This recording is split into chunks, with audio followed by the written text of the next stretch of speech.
Yo, yo, yo, yo, yo. Yo, yo, what's going on, y'all? This is Marcus Rosa, aka Mazuma TV, back at y'all in the building with another live for the night, man. I hope everybody's having a blessed, beautiful, positive, productive day, man.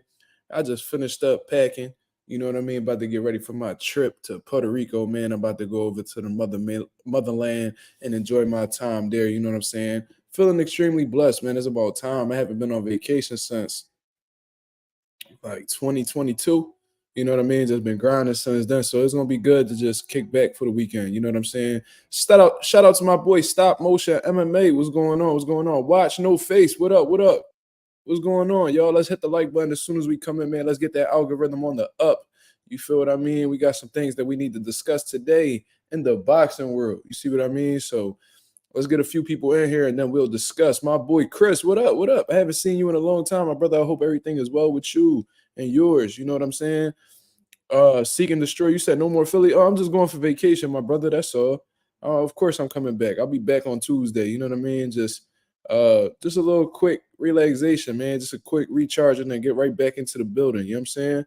Get right back to work. Cause like I said, the work never stops, especially when you were part of the sport of boxing. You see what I mean? So let's talk about these things that's been going on, man. Hit the like button as soon as you come in. Let's get it popping. You see what I mean? Yep. Appreciate everybody that's in here hitting the like, of course. Viva Puerto Rico. Yeah. Don King be out here wilding. Okay, you've been busy. That's what's up, though, man. I hope everything is well with you, man. You feel what I mean?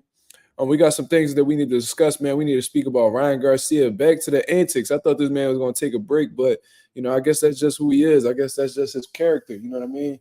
And that shit operate in 24 hours. You feel me? So, um, we're gonna speak about that, and then we're gonna speak about Adrien Broner versus Blair Cobbs being official for, I believe, June 6th.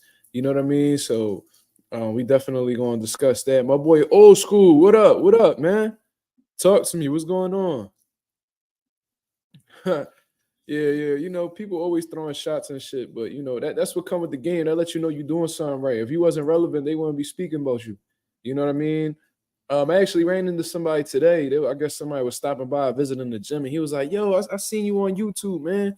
Yeah. I watch your stuff sometimes, man." I was like, "That's what's up. That's what's up." He was like, "I'm gonna come through on one of these lives and talk to you." I'm like, "All right, that's cool."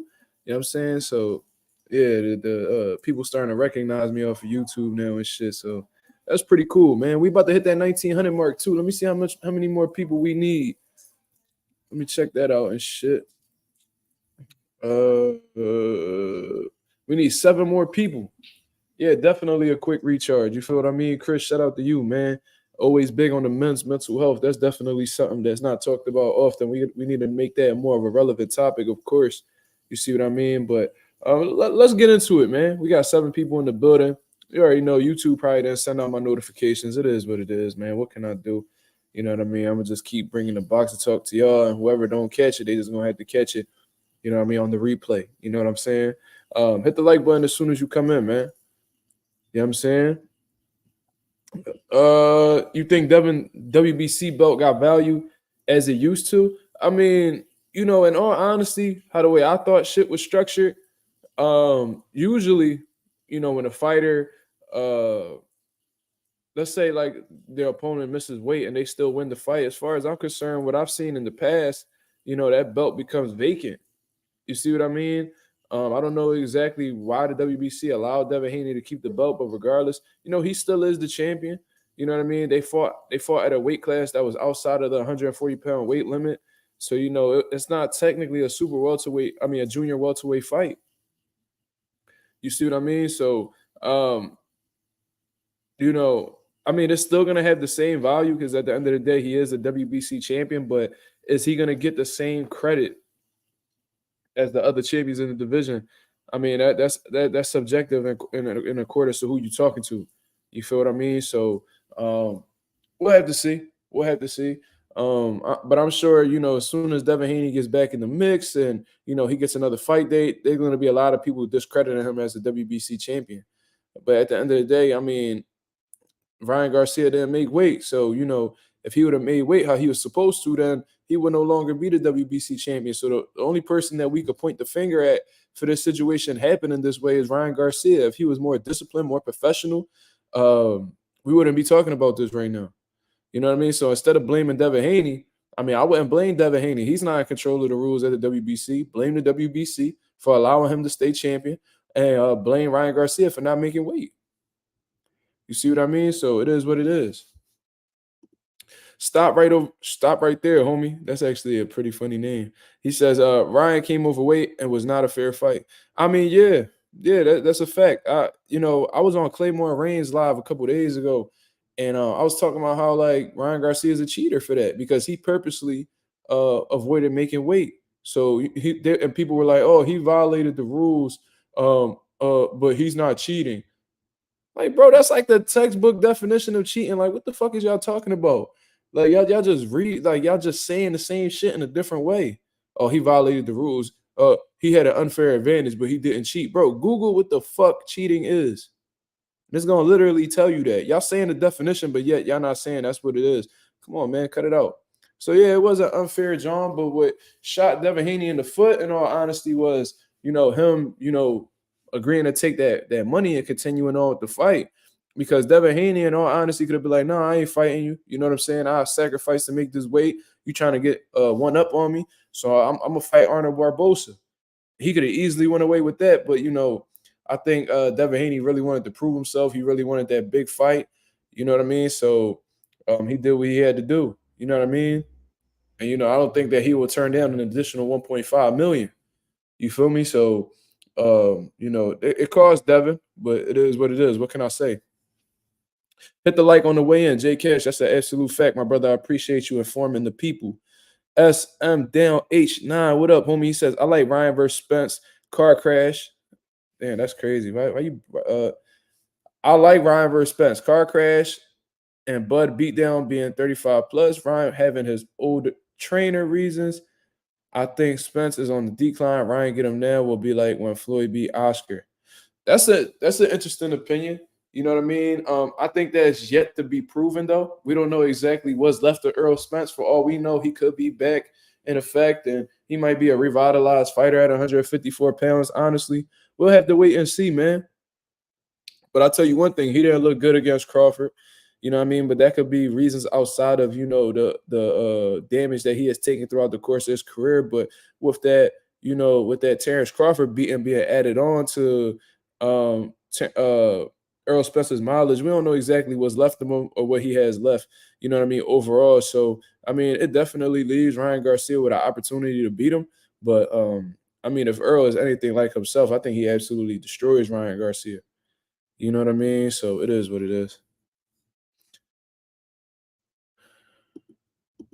Yeah, that's like saying I borrowed something without asking instead of saying you stole it. That's a fact. It's like, bro, why is y'all like y'all jumping to Ryan Garcia aid that much? Like y'all hate Devin so much that y'all going out of y'all way to try to say that Ryan Garcia didn't cheat when he blatantly came out and was like, yeah, I did that purposely. Yeah. I didn't want to drain myself. Yeah, I did that purposely. Now Ryan Garcia was actually trying to make the weight, and his body just would not allow him to do so. But he would have just been like, yo, man, like I gave it everything I had. You know, what I mean? That would be a different approach, but he's blatantly telling you that was calculated. So because it's blatant and it was calculated, he's openly telling you that he cheated. You know what I'm saying? So it is what it is. Floyd a coon for helping the Mexican American kid over the Black American kid that came up since 8-9 years old at his gym. We were speaking about that shit yesterday, bro. We definitely spoke on that. That's absolute facts, though. I agree with you 1,000% on that. What's good, Mazuma Nation? Orlando Finney, what up? Who you in that picture with? Is that another boxer? Let me know who that is, man. That look like a dope picture. He said, what's good, Mazuma Nation? Your boy Ryan out here wilding out here in these boxing streets. I want to say he's my boy, but I get what you're trying to say. Yeah, he definitely wilding, though. I'll tell you what, though. After that Devin Haney win, I do take Ryan more seriously now. I got a different type of respect for him because, a lot of people, despite him, doing little things in order to get advantage against Devin Haney didn't have to accept the fight. But the way that he was able to, come out victorious in that fight and bounce back off of the Gervonta Davis loss, I respect it. You know what I mean? I really acknowledge him as one of the guys now. Haney's game plan wasn't good. Shout out to my boy Ralph, by the way. If I'm being honest, we thought it was Ryan underestimating Haney, but Haney kind of underestimated Ryan a little bit. I think Haney expected to just beat Ryan easily. Yeah, and that could be you could give Ryan Garcia credit to that because he was giving everybody the impression that he wasn't ready, and the whole time he was. You see what I mean? I do think he was underprepared slightly, especially in the conditioning area. I think that if he was in better shape, I think he would have stopped Devin, honestly, how the way that was looking. Oh, okay, Orlando, that's your son. That's what's up, man. Salute to you, man. Father to father, the salute, man. Salute, salute. Um, I think that Ryan Garcia's antics, what he did, what he put out there in the public, gave you he had Devin Haney fooled. He had Devin Haney fooled. You feel what I mean? So whole time, yeah, Devin probably like, yeah, man, I'm about to catch a lick. Like this dude ain't prepared, man. I'm about to beat the shit out of him. Whole time, Ryan locked in. He just giving you the impression that he not. You know what I mean? So you could come in with low expectations and you get surprised. So the psychological games, Ryan Garcia won in that department as well. They hated Ryan this time last week as well. Yeah, that's a fact. Chris, he says, why do fighters not trust their body when it's time to move up? Move up. Health over anything. Yes, I get it for future big fights, but as you said, not all money, good money. That's a fact. You know what I mean? And with these massive weight cuts that these dudes be taking, that shit could affect their health in the long run. You know what I mean? If they had one bad fight, that could cost them their entire career. You see what I mean? So they definitely gotta listen to their body, man. It seems like a lot of them prioritize the money over their overall well-being. You know what I mean? If I'm Devin Haney, I'm seriously considering moving up to 47, honestly. You know what I mean? And Ryan Garcia need to do the same thing because, his last two fights was at 143. That's pretty much letting you know that, his body isn't comfortable with getting down to 140. You know what I mean? So I think both of them dudes have to do what's right and just move up and allow their bodies to grow in a separate division. Because despite, Devin Haney getting that additional 5 pounds, that additional 5 pounds doesn't give him much room for comfort. You know what I mean? So yeah, for sure. You thought Devin would beat Ryan, and when Devin agreed to take the money, he made a deal. So by the no deal, no cheating was done. The cheating was done. The cheating was done. Let's not just because Devin agreed to it doesn't necessarily mean that neutralizes Ryan Garcia cheating. He deliberately decided not to make weight. That action in itself is cheating. However, Devin Haney took the money to see past it. It's like if you cheating on your fucking girl, right? If she forgives you, and she be like, "Oh, give me, I need you to apologize to me and my whole family, and then we could just move on from this." If I do what's necessary, and if I go and apologize to her and her entire family, does that not make me a cheater? Not at all. You see what I mean? So that don't really make sense to me at all. You see what I mean? The action that Ryan Garcia took part in was cheating. Just because there was something put in place or he was penalized doesn't necessarily mean that that takes away from him cheating. He still cheated. He just paid the consequences for cheating. So let's not act like let's not do that. No cheating was done. Cheating was done. You know what I mean? It's like if you get caught, you know what I mean, uh, drunk driving, you get booked for a DUI. They be like, yo, you gotta pay $1,000 fine, and then you gotta do two classes. What you gotta do two AA meetings, whatever the fuck the situation is. You gotta do community service for 400 hours of community service, whatever.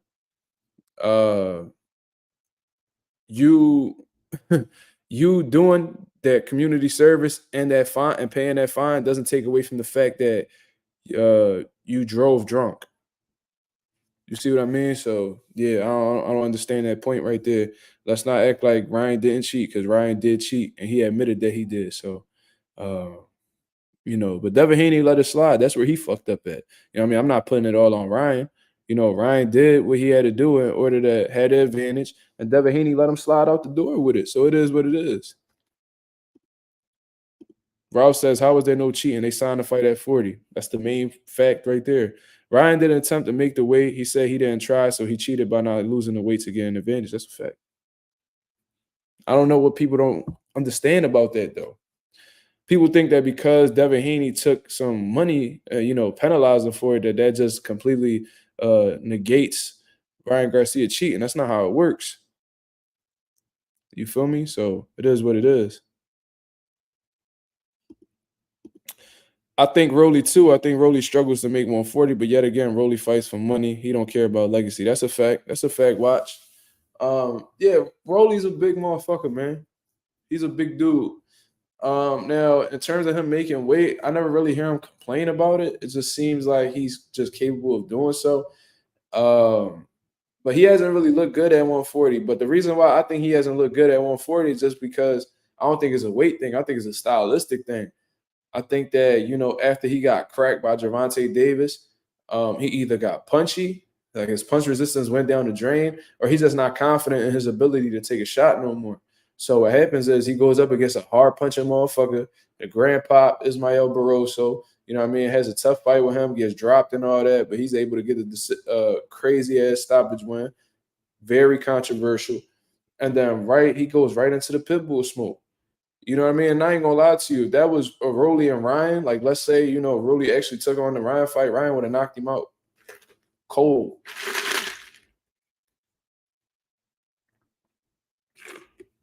You know what I mean? So yeah, for sure. Maybe Rolly gotta move up too. Okay, SM down H9 is back at it. He says he used tactics that were advised by Floyd Mayweather told him to do. He said you should come over and wait. And he did it with 5 pounds, so he would have put himself in another weight class. I mean, I understand what you're saying, but at the end of the day, Ryan Garcia is a grown ass man. He don't gotta listen to nobody. You know what I mean, so that's number one. Number two, him listening to Floyd doesn't make the cheating allegations any smoother. You know what I mean? Whether he listened to Floyd or he listened to himself or whatever the situation is, that doesn't ignore or disregard the fact that he did some cheating antics. It's, it is what it is. You know what I'm saying?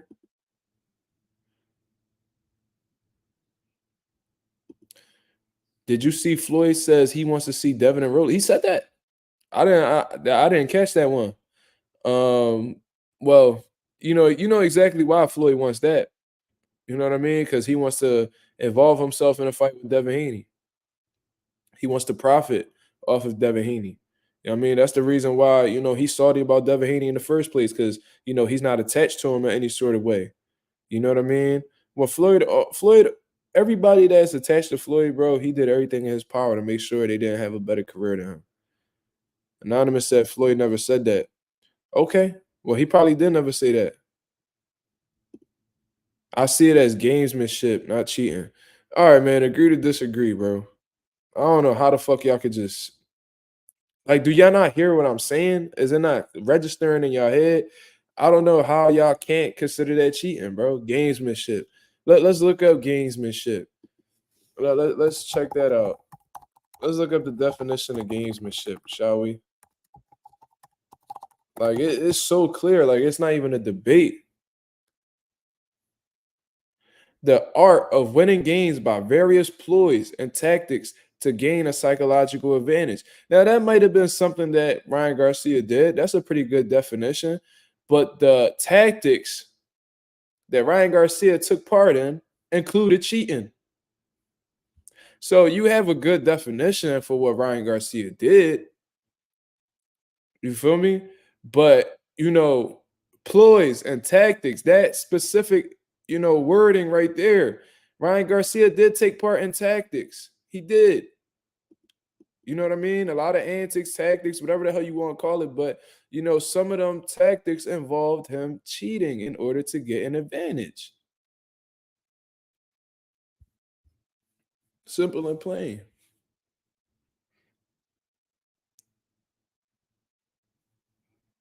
You know what I'm saying? Stop Motion said, "Did you watch Canelo and Munguia Gloves Off episode?" Yes, I did. I think it came out yesterday. I watched it. I seen Canelo Alvarez sparring to do Selecki, and he stopped him in sparring. I'm like, damn, why y'all would expose Selecki like that? That's kind of fucked up. You know what I'm saying? I'm like, damn. I seen Selecki fight in Philly. He beat up on Gabe Rosado a few years back on a matchroom card at the Leocourt Center. So I'm familiar with Seki in this game. He could fight. Selecki could fight. He got in there with Canelo. Canelo just steamrolled him, bro. Had he folded over with a body shot and shit. The Canelo was like, it looked easy on the outside, but in there it's different. It's different. And the whole time, Selecki just sitting there taking his gloves off and shit. I'm like, bro, that's fucking embarrassing. And y'all just put that on TV. The Canelo did that purposely because when you watch the end of the end of the episode, it says uh executive produced by Canelo Alvarez. Like, yo, so you just blatantly just went out of your way to shit on this man. Like, hardcore boxing fans, they're gonna know who he is. So it's like, why would you go out of your way to embarrass him like that? And he showed a good amount of sparring in that clip too. So if he's showing sparring sessions, that means like he's not really concerned with Munguia studying him or anything like that. You know what I mean? Did you see Tank in good spirits during training camp today? I mean, yeah, he looks like he's already on weight. You know what I'm saying? He look like he at least 140. He looked very small, but real in shape. You know what I mean? So he definitely taking Frank Martin serious. He understand that Frank Martin a threat. You know what I'm saying? So he's well prepared. So he probably just gonna be specifically locked in on game plan and skills this camp. And when you don't gotta worry about weight, it makes camp a whole lot easier. That's probably why he's so fucking happy. That's probably why he in good spirits, because he ain't gotta worry about shit but boxing. He ain't gotta fight no other battles besides that. And that's the great benefit that you have with staying within you fight weight. You feel what I mean? This actually a crazy pause, but I'm gonna let it rock. He said, "Anyone want to ride this Munguia train with me? It's not too late." I'm rocking with Munguia because I heard Munguia say in an interview that he wouldn't mind fighting Benavidez next. Now he could be capping, but if he's saying that and Canelo is not saying it, you know what I'm saying? Who is Frank Martin trainer? Derek James, Errol Spence old trainer. And we about to get into that Errol Spence, Ryan Garcia situation in a little bit. Shout out to my boy Chris with the $2 super chat. He says, Does Frank and Tank have the clauses? Are you referring to a rematch clause, rehydration clause? What we talking about? If you're talking about rehydration clause, I'm not sure. I don't know if Frank Martin is necessarily known for putting on a lot of weight the day of the fight, though. I don't know. I never heard anything disclosed about rehydration clauses, rematch clauses. I think that'll come out later on as the fight gets closer.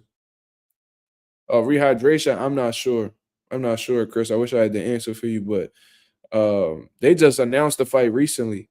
You know what I'm saying? PBC just put it out recently, so more details will come out. You know what I mean? As the fight gets closer, Frank Martin and all them, they'll come out with the answers and shit. But I doubt it.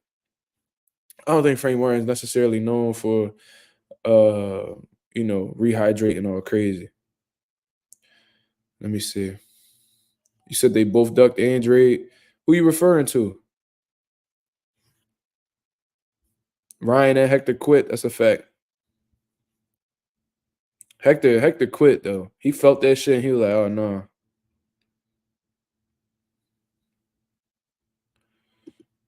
Yeah, Stop says Frank likes to be light on his toes. He don't come in heavy. Yeah, and I think that's the reason why I don't think a rehydration clause is necessary. They put in rehydration clauses when they feel like, a fighter blows up in weight and that could be used as an advantage against them. They don't want to have any advantages. When they're the A side at a high level in boxing, man, they'll put rehydration clauses on motherfuckers to make sure that, you know what I mean, they don't have that advantage, that big size advantage. You know what I mean? So it is what it is. Seek and Destroy says, have you guys noticed we barely seen the ref let Tank Davis continue after he drops and hurts his opponents? What would have happened if they let Pedraza, Rolly, Hector, and Ryan continue? Well, they wasn't going to let Ryan continue because he didn't beat the count. Hector, he quit in his corner. So, the ref wasn't involved in that. Rolly, if they'd have let him keep going, that would have been a really bad job, bro. Pedraza, same thing. He would have went out. Both of their lights would have went out. But Hector and Ryan didn't make the count, so the ref don't got no choice but to stop it. And Hector, he quit on his stool. So, but Tank's a really good finisher, and if he got time on his side, then you're in a lot of trouble. Frank Martin used to do some amateur wrestling. Okay, that's what's up. I mean, I did the same thing. I did the same thing. It's good to have that in your toolbox for sure. T said, "Was I the only one mad when they paused the round because of the brawl in the crowd with Tech and Hector? I mean, damn, I'm stuttering all over the place today. Tank and Hector. Hector was doing good in that round. They completely stopped his momentum. I mean, yeah, I don't know why they stopped the fight. You know what I'm saying?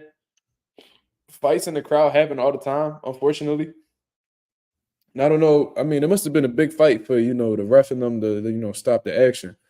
It must have been real crazy up in there. But yeah, halts like pauses and rounds could really do a lot of damage to a fighter's momentum. You know what I mean? That gives the fighter time to recuperate, to recover. You know what I mean? Think things through, make adjustments, all types of shit. So yeah, that definitely sucks, especially for Hector. He needed that. I remember Munguia's team used the Andre as boring excuse, which basically translates to we know Munguia wouldn't be able to cut off the ring against Andre, and Andre would have exposed Munguia. That's a fact. Yeah, you can read between the lines. When they be like, "Oh, this fight is boring," or "They don't sell," that's that's duck talk. That's that's them quacking for sure. That's that quack talk.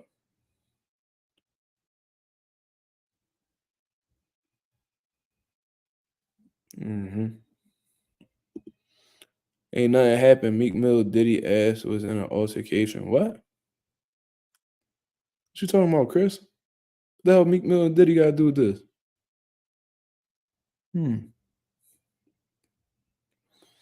But anyways, let's talk about the Ryan Garcia and Errol Spence situation because I ain't gonna lie, man.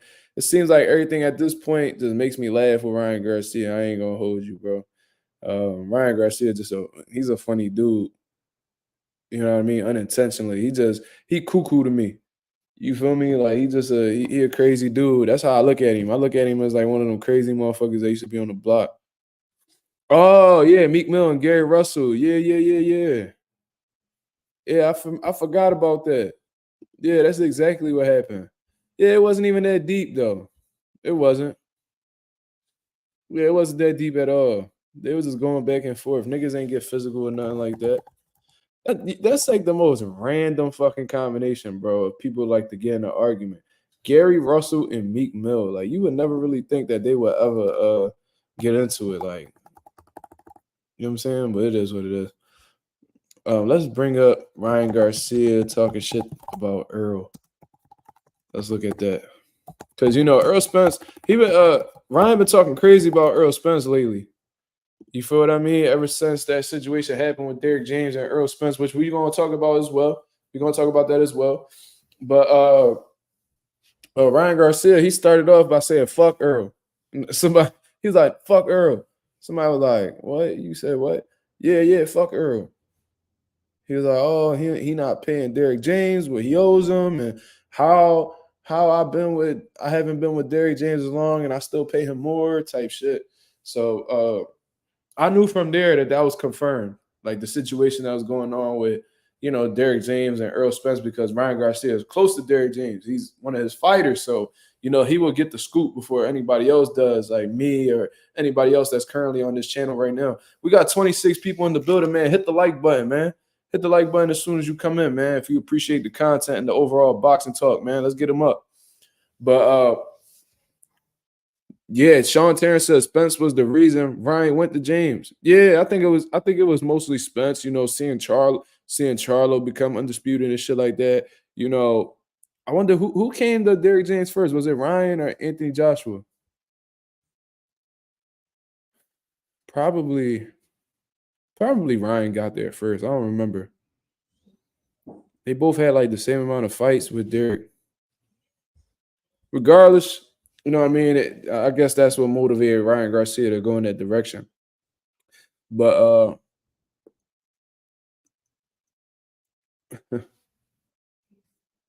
yeah, he's not a pay-per-view attraction equals quack, quack, quack. Yeah, for sure. But yeah, man. So that might be very true. Ryan Garcia probably did go to Derrick James because of Earl Spence, but I guess Ryan Garcia being loyal to Derrick James and seeing what Earl Spence has done to him at least. He been talking greasy. So he started off with saying "fuck Earl" and shit like that.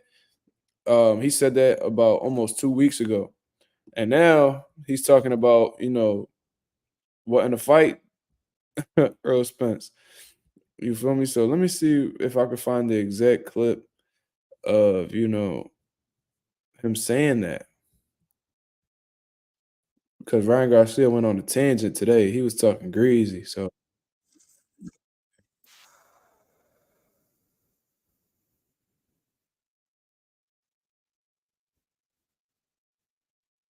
Mhm.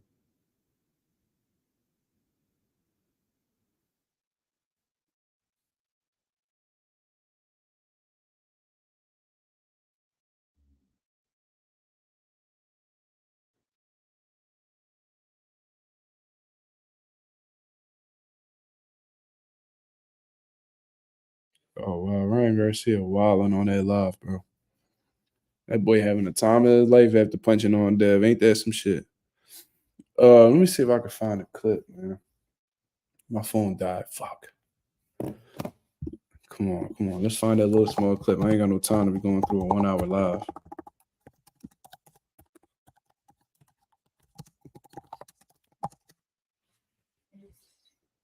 Okay.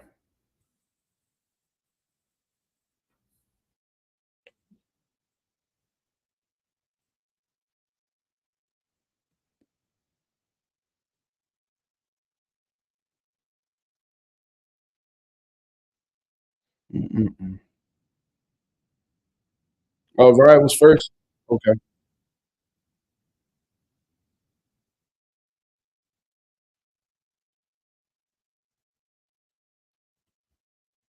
Ryan Garcia said that he want to see Devin fight Rolly. Man, Devin gonna outbox the shit out of Rolly, man. That's gonna be a fucking waste of time, bro. I guess that'll be a good comeback fight after a loss. I guess I'd rather see Devin fight Sandor. Yeah, I'd rather see Devin fight his mandatory Sandor Martin. So how he goes up against that style, you know what I mean, and then to move on from there.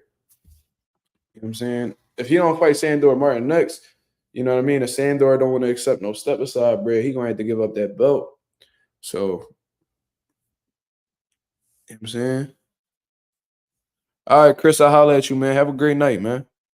But damn, where the fuck is this clip? I keep finding like the long versions of his live. I don't got no time to be looking through that shit.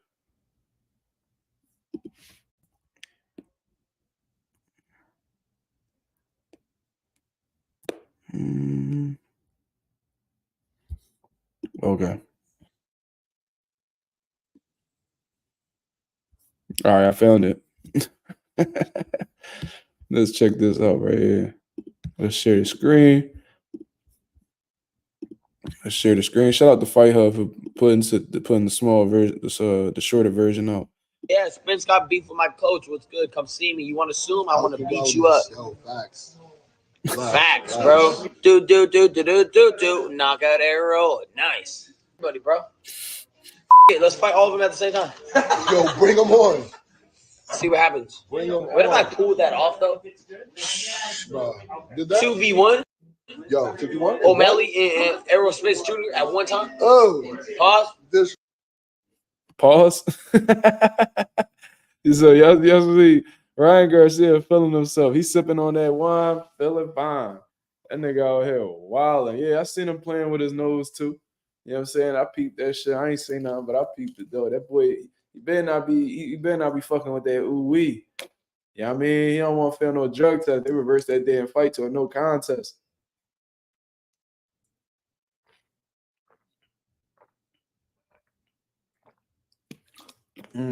Shout out to Texas 16 South though. What's good, my brother? But yeah. He better not be fucking with that ooh wee. But y'all heard him. He said, "Oh, you want to sue my trainer?" From what I understand, I think it's Derrick James suing Earl. I don't know if Earl's countersuing. I don't know what the situation is. But you know, he said, "Oh, you want to sue my trainer? I want to beat you up. So what's up?" So yeah, he out here flexing for sure, man. He out here flexing. He said, "I can't wait to see the test results." If Ryan tests positive for a banned substance in this fight, which I think they would have been said something by now, um, that'd be insane. That'd be insane. Um, yeah. Ralph says that left don't hurt Earl. Earl gonna hurt Ryan bad. If he don't land that, if he don't land that hook on Earl, he assed out. That's all I know. That's all I know. Rogers, the second, he says, "Do you think it's Ryan's business to get involved between Derrick James and Earl's situation?" Not at all. That's none of his business. That's two. That's two men having they dispute. Ryan don't got nothing to do with it. So absolutely not to answer your question. But you know, Ryan Garcia, you know, he's shown that he run his mouth about anything. He don't give a fuck. He'll rat on the motherfucker.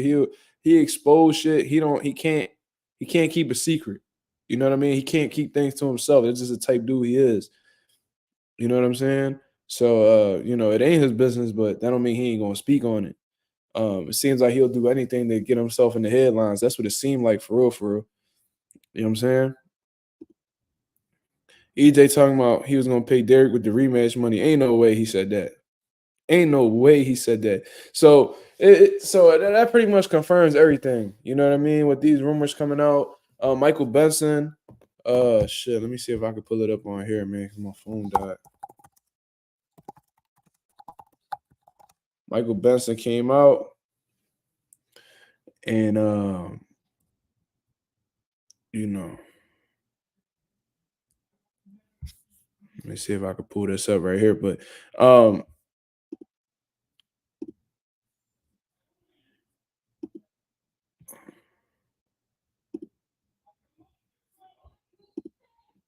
it's not allowing me to see the shit, but whatever. I'm not logged into Twitter on here. But okay, right here. Posted on X 7 hours ago. This was from Michael Benson. Errol Spencer's former trainer, Derrick James, has now filed a lawsuit against him, seeking damages he believes he is owed from the Terrence Crawford fight.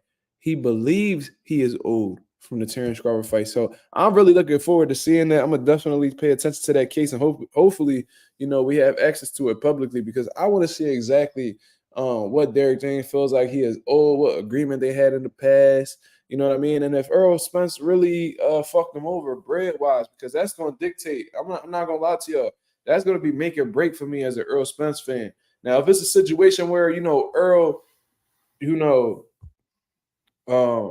paid the man whatever, and Derrick James was looking for additional bread, and Errol was like, "Nah, I paid you what we agreed to," then, you know, I'll still rock with Errol. But if it's a situation where, you know, he been paying Derrick James, paying Derrick James, and then all of a sudden for the Terrence Crawford fight now he don't want to pay him, I'm gonna have an issue with that. Let's say they have a situation where they, you know, Derrick James gets 10%, right?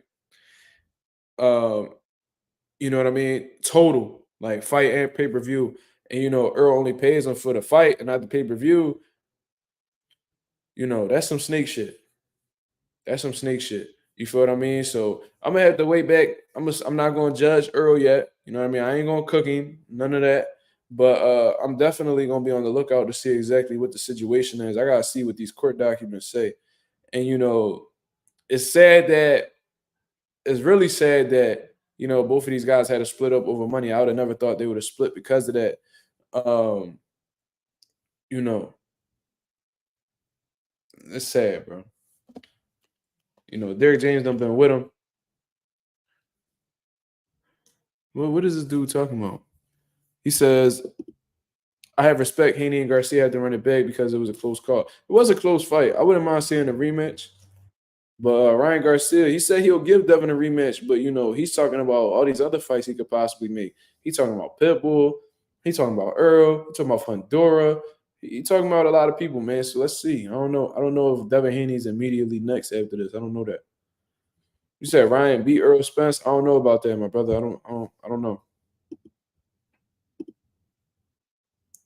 Get ready to be disappointed. Bro by Earl. I mean, that's what it's looking like. I ain't gonna lie to you. I'm not gonna jump out the window yet. Like I said, I'm gonna let more information come out.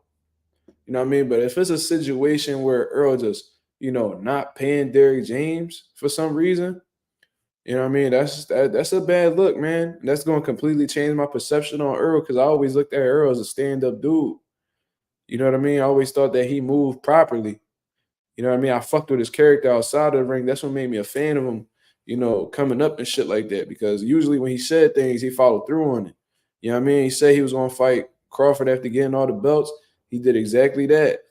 You know what I'm saying? It was like he looked for the smoke. He was chasing legacy. So I rock with him. But if it's a situation where he funny money, then that's an unfortunate situation. You know what I mean? And I know a lot of fighters that move like that, unfortunately. And it sucks that Earl was paying him this entire time. Derrick James made all these sacrifices to help get Earl where he's at. And then the biggest fight of his career, you don't compensate that man. That's some snake shit for sure. Um, what do you think about Arthur Beterbiev versus Bivol? Who will win? I think it's an interesting matchup. I think it's a 50-50 fight. Arthur Beterbiev I think he's 39 years old. Bivol's a little bit younger, but he's well into his 30s as well. And I think they're fighting each other at a good time. You know what I mean? I think they could have fought earlier, but overall, it's still a great fight. Arthur Beterbiev, 100% knockout ratio, undefeated. Bivol, undefeated, got some great wins on his resume. Canelo, Gilberto Ramirez, Joe Smith, so on and so forth. You know what I mean? They got completely different styles. Bivol likes to use his range. He got good straight combinations. You know what I mean? And he has great overall boxing ability. He got some respectable pop too. Arthur Beterbiev was a seek and destroy type of fighter, but he has ring intelligence. You know what I mean? He knows how to set up shots. He knows how to cut off the ring. He applies a lot of pressure, and he's an absolute dog. So who do I think will win? Um, I think Beterbiev is going to overpower Bivol. I ain't gonna lie to you. I think he's going to put Bivol in some uncomfortable situations where Bivol's going to have to fight him off, and I think that's going to allow Beterbiev to really implement his style and run him into big shots. That's what I think is going to happen. But I wouldn't be surprised if Bivol pulls it out. You know what I mean? I'm not completely confident in that prediction, but stylistically, that's how I see it. So I think Beterbiev will become the undisputed light heavyweight champion of the world. That's my guess, but I'm not too confident in that. I'm not gonna lie to you, man, because Bivol, he got some shit up his sleeve as well, and he rises to the occasion. All the big fights he's been in, so he's not somebody to take lightly. You know what I mean? Um, I probably would have been more confident in my prediction if Archer was younger. You know what I mean, or about the same age as Bivol. But yeah, man. That's what I think right now. I think Beterbiev is going to pull it out. I think he's going to get the stoppage. But there's a lot of people in the comments that believe Bivol is going to win, and they got every right to believe so. Bivol, a monster. You feel me? So let's see what it is. PYP Boxing, yo, I forgot to subscribe to you, my brother. My phone just died too. I'm gonna make sure I get on there. He says, just checked out your Spence video. Great information. I ain't good at explaining the business like that.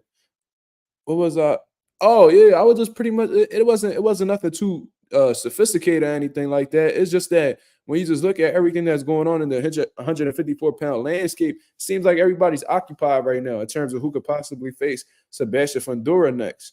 You know what I'm saying? They were talking about a Tim Tszyu rematch. Tim Tszyu, it looked like he occupied with Virgil Ortiz right now. If Virgil Ortiz comes out successful on Saturday, you know what I mean, against Thomas Delorme, he gonna wash up Thomas Delorme, honestly. So he gonna get him up out of there. He fuck around, stop him within the first 3 rounds. You feel me? So it looks like Tim Tszyu's occupied with that at this point. When we looking at, who was the other possible opponent? Terrence Crawford.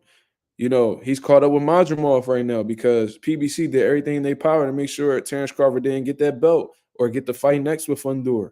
You know what I'm saying? So at least Terrence Crawford, that leaves Tim Tszyu out of the mix. Who does that leave? That's a big meaningful fight. Errol Spence Jr. You know what I mean? Errol Spence went into the ring for a reason. He letting you know he wants to win her. That could generate some great money out there in Texas. They fight at Cowboy Stadium. They might do something. You know what I'm saying? So I think that's going to leave Errol Spence wide open for that opportunity. Pause. I think that's going to put him in a great position to get the fight because, Everybody else done pretty much eliminated themselves from the equation. Thoughts on the Amos Williams fight? I'm not too sure. I gotta do more research on the Amo Williams fight. I do know who Amo Williams is, though. You know what I mean? Let's see. Let me see. Let's check it out. Amo Williams. Let's check out who he's fighting. He's fighting a 19-0. Hamza Shiraz. I'm not too sure who he is, but based off what I'm seeing right now, 6'3", 24 years old, ranked in the top 10 in middleweight in the world. He number 8 and then number 3 in the UK. Okay, he beat Liam Williams. That's really all I see in terms of, like, credible opponents, but this is definitely a step-up fight. This is definitely a step-up fight for Amo Williams. On paper, this looks like his best opponent to date. For sure. He fought Steve Rose, so, Cordell Brooker. Okay. Okay, Amo Williams. Amo Williams been out here. He been showing and proving. You know what I mean? So this is a good fight right here. Amo Williams got 6'6" reach at 6 foot, bro. That's crazy. His opponent has a what reach? It doesn't say. But regardless, he might be tall. The dude might be taller than him, but it looks like Amo got a longer reach. So that's impressive. 6'6" reach at 6 foot is insane.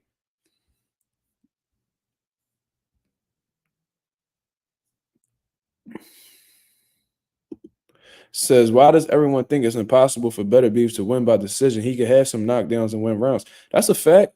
But I just think that people so hell-bent on Better Beef getting the knockout because he's literally never went to a decision.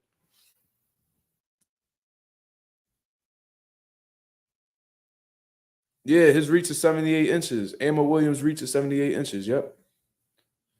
That's insane for a 6 foot fighter. Yeah, Boots has 75. Yeah. I believe it. That's a 6'3" reach. Yep. But I think that's why a lot of people would think it's impossible for Better Beef to win by decision. But, anybody can win by decision. You feel me? So, yeah, that's probably why they're not looking at it like that way in terms of him winning on the cards. But he's capable of winning on the cards. You know what I'm saying? Devin should fight Rolly. He would look great against a former champ. Get bad test of him losing out fans' mind. I mean, yeah. But the problem is Rolly gonna, accept that fight? Because whenever they ask Rolly about Devin Haney, he talks about everything about Devin Haney except fighting him. You know what I'm saying? Oh, he has bad genetics and talk all this stupid shit that's completely irrelevant. You know what I mean? So it don't look like he's too enthused about fighting Devin Haney. And plus, on top of that, I actually seen a sparring session between Haney and Rolly, and Haney was beating that ass. So I think Rolly has an understanding that that's not a good style matchup for him. So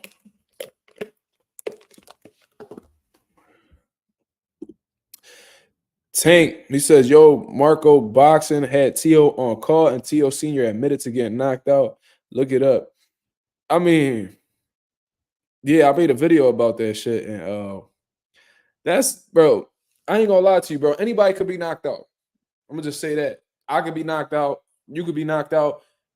I'm not gonna say it won't take much. You know what I mean? I'm definitely not going to just be, going out like a light type shit.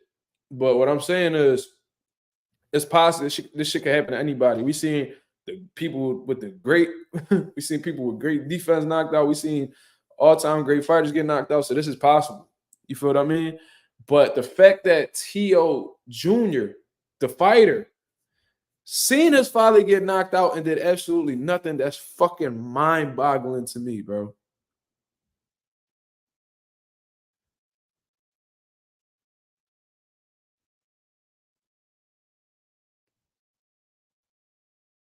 You know what I mean? That's just like, that's insane to me. Like, that doesn't even process in my head. Like, you know what I mean? Like, I done almost got my first charge, almost done got incarcerated for shit like that. Like how you just witness your pop get knocked out by another fighter, and then you sitting next to that man at a press conference. Keyshawn knocked your daddy out.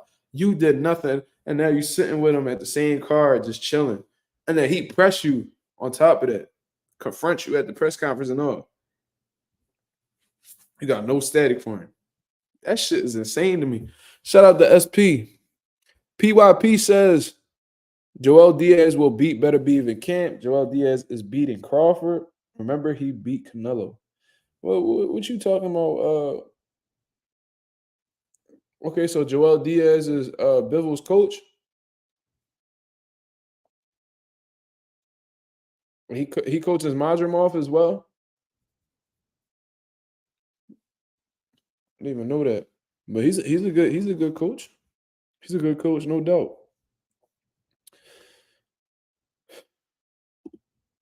And if the fight you go into thinking it can't and it won't happen to you, it will. That's a fact. Boxing humble motherfuckers like that.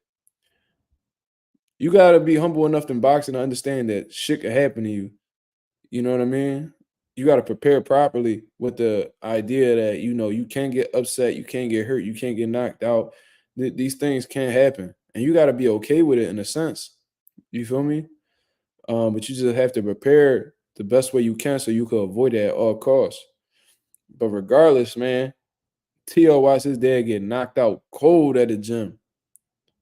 Not in a boxing ring, just off of a fucking fight inside the gym, and you did absolutely nothing. Wow. PYP, damn. Joel Diaz got a hell of a stable then. That's what's up. Not gonna lie, T.O. scary. Keyshawn would have ended up sleeping me too because I would have started scrapping with him over him sleeping my pop. That's a fact. But nah. I'm shooting the motherfucking double leg. I'm ankle picking Keyshawn. You got me fucked up. I'm doing him dirty. I'm beating him the fuck up. All ground and pound shit. Side control, elbowing his fucking jaw in. For sure. You got me fucked up. Madrimov is badass, bro. He got Bivol ready for Canelo. Eastern Europe monster. I mean, we gonna see about that. I heard Madrimov talking about Terrence Crawford, his favorite fighter and shit, so that could be a good or a bad thing. Good because, that means he's been studying Crawford for a while. He might have some strategies in mind where he feel like he could, take over the fight and possibly beat Crawford. Or that means, he might freeze under them lights, you know what I mean, with him coming to the reality that, he's facing his favorite fighter. So, we'll see. I don't know if Madrimov gonna beat Bud. We gonna see though. If he beats Bud, that'd be insane though. He said it should have been Bill who got knocked out. Yo, motherfuckers hate Bill, bro. That's fucking crazy. Rolly just lost. He need a get back fight too after the beating he saw Haney take. He might be more okay. I mean, maybe on some real shit. That might be the biggest fight that he could take money wise. You know what I mean? And Rolly all about the bread. So if he's looking over the landscape, the motherfucker that he can make the most money with right now is Dev. You know what I mean? Unless he fights Ryan next. I doubt Ryan will fight him though. So you know what I mean? Anonymous says, nah, Crawford got this. Even Bomax said they've been watching him since the amateurs. Oh, so they've been doing their research on him too. All right now. Yep. Yeah. When did fighters start idolizing fighters around their weight class? That's a really good fucking question because, that wouldn't be me. You know what I mean? I heard Caleb Plant say one time, and I fuck with him for that. He was like, yeah, I ain't friends with nobody that's in or around my division.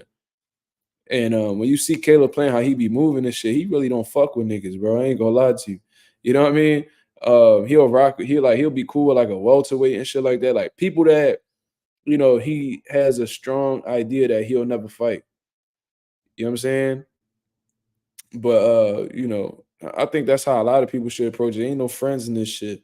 But nowadays everybody trying to be friends and click up together so they won't have to go against each other. It's scary shit. It's scary shit. I ain't gonna lie to y'all. Not gonna lie, I like Bud, but I ain't buying that fight. It ain't worth pay-per-view, but I'm still watch it. That card you said is not worth pay-per-view? The Terrence Crawford card on August 3rd, that's not worth pay-per-view? Shit. You crazy as hell, Tank. What is you talking about? Did you not see that card?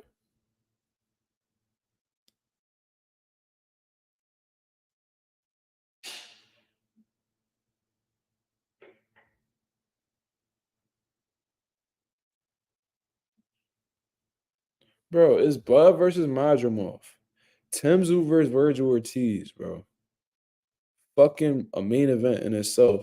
Isaac Cruz versus Jose Venezuela. Andy Cruz versus Antonio Moran. Then we got Gerald Miller versus Andy Ruiz. How the fuck is that not pay-per-view? Every fight on that joint is fucking lit. That card is insane, bro. That's one of the best cards that I've seen in a very long time. It's just action-packed. Like, bro, you know what I mean? And by the way, I'm glad that from what I've seen, Leo Santa Cruz and Abner Mares is not on that card no more. I'm just happy to say that because that was the only one that I looked at and I was like, don't nobody want to see that shit.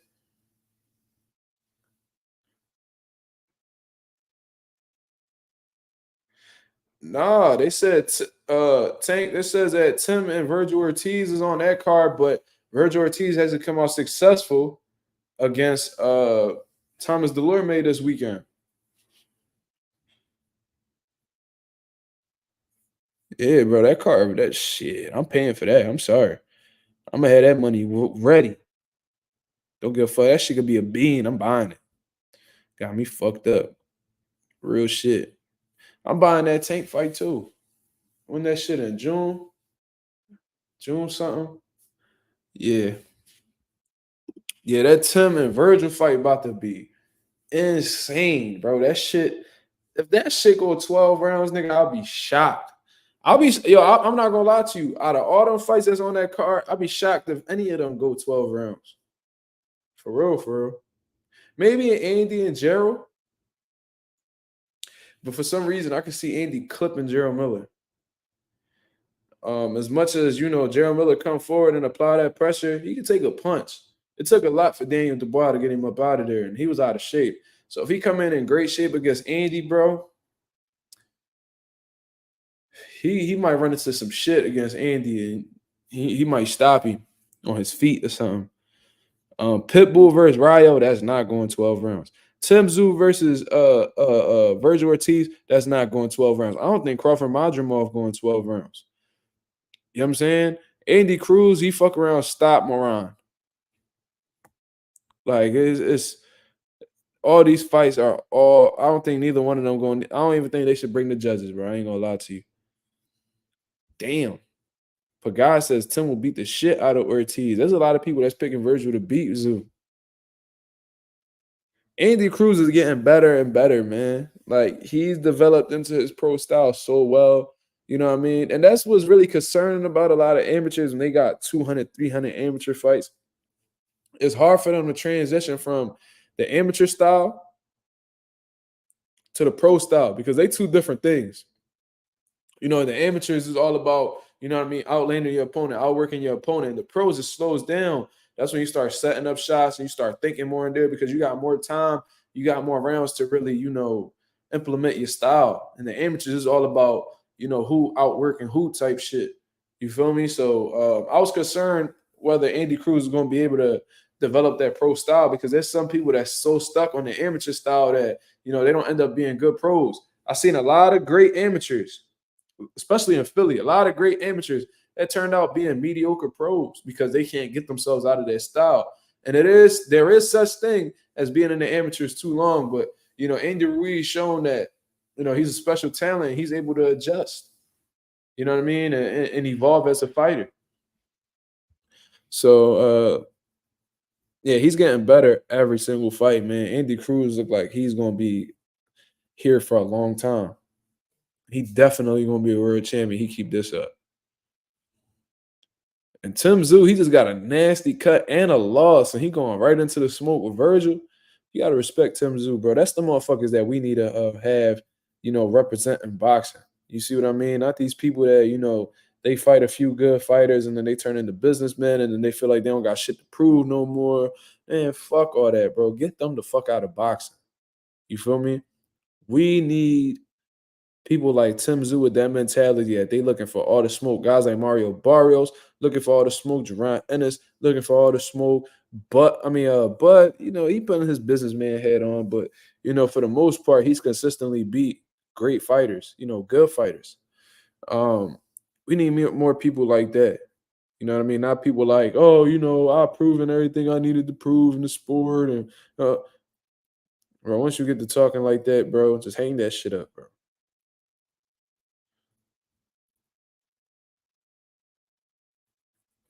Mm-hmm. Stop Motion said Keyshawn Davis is scared of Andy. He talking about when he was an Olympic gold medalist. He was an Olympic gold medalist, chased after the silver medalist, and for him to leave him alone, he making the DMV look bad out here. Ooh wee. Ooh wee. Well, they definitely got a lot of history, I'll tell you that. You know what I'm saying? So I said all that shit to say if that card ain't pay-per-view, then none of these cards pay-per-view for real. Because there ain't many cards that I've seen lately that are better than that one. Like really think about it, y'all. We just watching the fight. It's gonna open up with Andy Cruz versus Antonio Moran. Boom. This is only, I think, Andy Cruz's fourth pro fight taking on Antonio Moran. Antonio Moran is a solid dude. You know what I mean? He's not no world beater or nothing like that. We probably only remember him for getting knocked out by Devin Haney. But regardless, this is Andy Cruz's fourth fight going in there with an experienced vet in Antonio Moran. That's the light joint, right? That's getting the ring warmed up. Now we talking about Gerald Miller versus Andy Ruiz. Stylistically, that's a fucking lit ass fight. Styles make fights, man, and them two in the ring together, bro. That shit gonna go off in there, man. Then, after that fight, now we talking Jose Venezuela versus Pitbull Cruz. Raul Venezuela, aggressive, big puncher. You know what I'm saying? He a little bit more of a boxer puncher type shit, but regardless, he just came off of the biggest win against Chris Colbert. You see what I mean? Pitbull Cruz just came off the biggest win of his career against Rolly Romero. Just became world champion. You feel me? So both of these guys coming into this fight, coming into this contest, confident with momentum on their side. That's gonna be a dope joint. That shit not going 12 rounds. Pitbull might clip him. You know what I mean? Ryo might run Pitbull into something. We don't know. We haven't seen Pitbull get hit clean yet. He might in this fight. Who knows? You see what I mean? Then we talking about Virgil Ortiz versus Tim Tszyu, bro.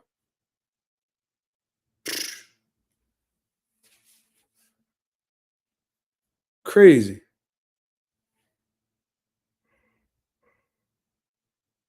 Jermaine Ortiz beat Moran as well. Yo, Malik Petty, he says, knocked out by Devin Haney is such a surreal thing to say. No disrespect to him, but damn, yeah, bro, that gotta be a crazy stain to have on your jacket because Devin Haney is known as this pillow puncher, but then this motherfucker right here got slept by Devin, ran into a fucking bomb, and he was out. You see what I mean? So it's like almost Paulie Malignaggi, he ain't had many knockouts, but I think in one of his world title fights, he had a stoppage. If I'm the motherfucker that got stopped by Paulie, man, I'll be seriously considering boxing again. I would seriously consider not boxing again. That's what I meant to say. The August 3rd card better than the Mayweather-Pacquiao card? For sure. For sure.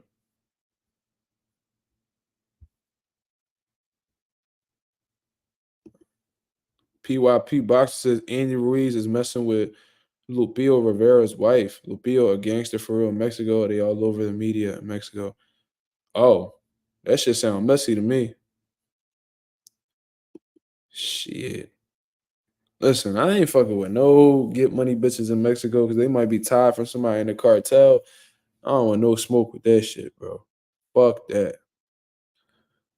That's like Felix Verdejo, man. Felix Verdejo was messing with a woman whose dad was like, real connected streetwise. And, what I mean? There's a lot of conspiracies out there saying that, the reason why Verdejo is in jail is because, what I mean, he's taking the fault for somebody else's murder.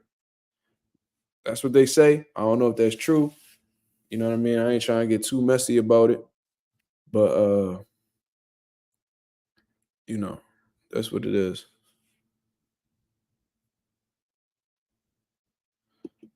Yeah, you gotta stop playing. You gotta stop playing with these women, man. These women be the reason why y'all be getting in trouble. Y'all be getting booked. Y'all be getting hurt. All types of shit. You might lose your life over a woman. I've seen it happen multiple times. Star Moses said Paulie got 7 knockouts in like 46 fights. Devin got way more power than him. Yeah, we know that, but I'm just saying what I wasn't comparing the two power wise. I was saying like imagine Paulie having a little bit of knockouts, but you happen to be one of the guys he knocked out. Like it's a bad joint, bro.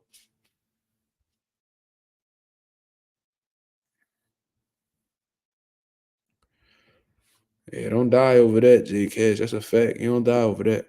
Yeah, Verdejo ruined his life. Yeah, I'm gonna tell y'all something, bro. I was a fucking huge fan of Felix Verdejo when he was coming up on HBO, bro. Before the motorcycle accident, it seemed like after that accident, he was never the same. You know what I'm saying? But when he was on his game, bro, monster. Fast feet, fast hands, had punching power, was explosive. He was intelligent, bro. Like the quickness was, bro. He really looked like, bro. I remember he did like a media workout in New York. It was like a Puerto Rican parade type fight that he had. And he was shadow boxing, right? He was shadow boxing, bro. His feet were so fast. The combinations, the power, bro. They was projecting him to be the next Tito Trinidad, dog. Like how the way he was, like he was a people's person. Nice smile, whatever, you know what I mean? He was just nice to the people. He had a great personality. He was likable. You know what I mean? He was putting on some sensational performances. Tito Trinidad coming to his fight, saluting him and all that, bro. And then it was like, he got involved with, some negative shit, bro. Wasn't focused. You know what I mean? Yo, he was like this close. I don't know if y'all seen, but when Felix Verdejo was like, I forgot how old he was. He was like 16, 17, 18 around there. He fought Lomachenko in the amateurs. And it was a pretty competitive fight, dog. Like that shit was close. And this was Lomachenko, bro, like 396 and 1. Vasil Lomachenko. But watch that fight, man. Verdejo was a monster, man. And Bob Arum really rocked with Verdejo heavy. He's seen a lot of potential in him, and it sucked. Even when he got arrested, Bob Arum was like, I'm not, releasing him until, he's convicted for what he's done. You feel me? So, yeah, he was like 17, bro. No, he had lost to that Mexican dude. You know what I mean? He had gassed out. He was winning. He had gassed out. He got stopped. Then he went and fought that Japanese dude. And he was cooking him too. Cooking him. Then just gassed out and got stopped, bro. Bro, I lost my mind, dog. I had my wallet on me. I had my wallet on me, bro. I threw it to the floor, bro. Broke like 3 of my debit cards. Bro, I was sick, bro. I fucking lost. I blacked out for like 5 seconds. I was a huge fan of Verdejo, bro. To watch him fall off like that, absolutely sick. Like it was sad, bro. Sad. You know what I mean? But not everybody has a happy ending at the end of the day. You know what I'm saying? You see that shit in fairy tales and shit like that, but this real life. Yeah, for sure. But Felix Verdejo, bro, that was my fucking guy. Trust me. He was sensational. All around the board, bro. And he had chances to be like, I remember at one time at like 135, he had the straight opportunity. I think he was ranked like #1 in the WBO. You know what I mean? They was about to match him up with Terry Flanagan, who's the champion at the time. And I don't know what happened, bro. Just completely lost the opportunity. Bro, Verdejo is nasty, bro. That's, man, think about that shit just upsets me, man. But, you know, it is what it is. You know what I'm saying? Speaking of wasted talent, Adrien Broner versus Blair Cobbs is official. And before I get up out of here, man, because I've been on here for an hour and some change, who do y'all, the nation, who do y'all got winning between Broner and Blair Cobbs, man?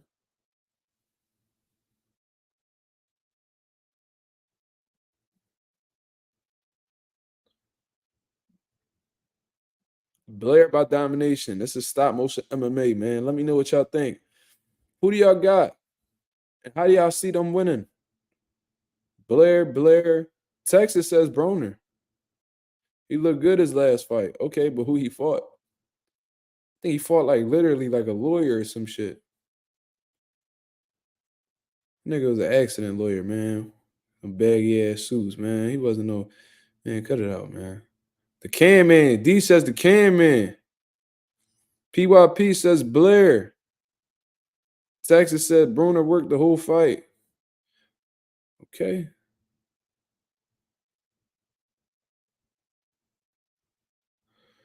Lorenzo says, I'll pick Broner to win the lead up, but I got Cobbs winning the fight. Tank says AB fight lawyers and cab drivers. That's not the question, Tank. Question is who you got winning. Ralph says Blair. Okay. Shout out to my boy Blair, man. We used to train at the same gym a while back. Yo, Blair's warm-ups used to be like an hour and a half, bro. That boy used to train his ass off, bro. He used to have like a tequila bottle, right? Like a big-ass tequila bottle.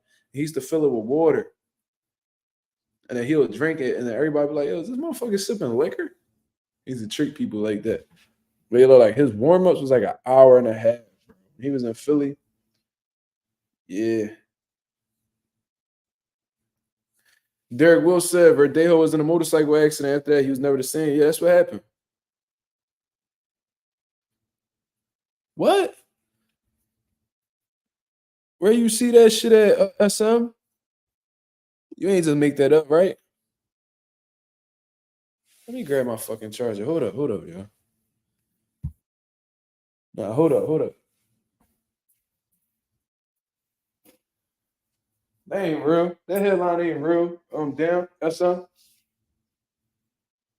You capping.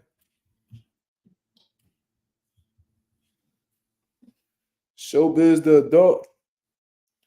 I don't know. I be feeling like showbiz be, clickbaiting sometimes. I can't watch the videos though. I don't know, bro. He an ugly motherfucker, man. Old bug-eyed ass nigga.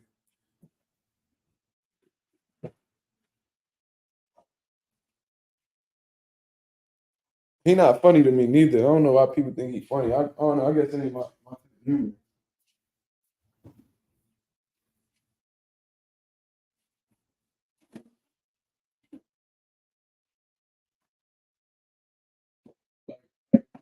Bro, like that type dude, he a square. I don't know, like in Philly, you can't be moving like that. Niggas gonna think you like a weirdo or something. I don't know. Maybe I'm tripping. You say he not a reliable source?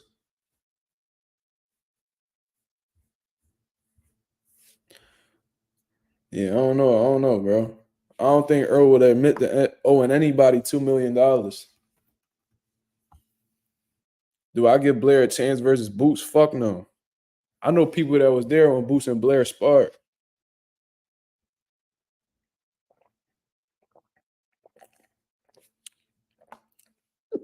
Boots beat the shit out of Blair, man. Like he stole something.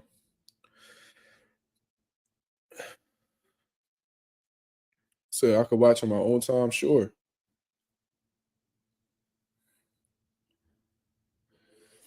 He called Andre and Jamal 30-year prospect. Well, that don't make any fucking sense because they both multiple division world champions. How the fuck they prospects? Do you know what a prospect is? People be saying shit, bro, and they don't even be knowing the meaning behind the shit, bro. It's just like ignorance at its finest. Like when you're a prospect, that's the stage before contender. So this literally means, like I said, some prospects that are on the rise right now. We talking about like Shushu, Bruce Carrington, Abdullah Mason, shit like that. You see what I mean? Those are prospects. Floyd Schofield, those are prospects. You go from prospect to contender to a champion. How you gonna call Adrien and Jamal a 30-year prospect? How the fuck that even make sense? Ralph says, Ralph cool for this one. He says, I hope Blair stops Broner. I'm tired of hearing deluded AB fans talk about how he's gonna come back and be great. They fell in love with the idea of what he could have been versus what he actually is. Bro, I swear to God, bro. Don't nobody got more patience and more optimism than an Adrien Broner fan, bro. Adrien Broner be like, oh yeah, I'm focused this time. Oh yeah, you gonna see the can man is back. All this shit, bro. He be running it off. Then he lay an egg. Then he be like, oh, I wasn't focused that time, man. Yo, but I'm telling y'all, man, I'm locked in. I'm in shape. Oh, yeah. Then he go lay another egg. Then he be like, oh, man, y'all ain't see nothing, man. You know what I'm saying? Oh, man, it's different this time around. Bro, and he just show you who he is time and time again. And each time that he say that he different, they be like, yeah, man, he just got to let his hands go, man. Bro, that's easier said than done, bro. If this shit ain't right up here, bro, then what he does physically will never change. If your mental is not right, your physical is not going to react how you want it to. It all starts up here and then everything flows as a result. If you're having trouble up here, it's going to show physically. If you're doing well up here, it's going to show physically.